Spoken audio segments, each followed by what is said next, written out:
ஒரு 5 டீஸ்பூன் போடுறேன். உப்பு தேவையான அளவு,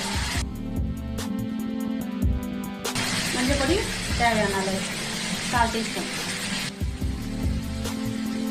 ஒரு 5 நிமிஷம் நம்ம இந்த எண்ணெயிலே அப்படியே வதக்கணும்.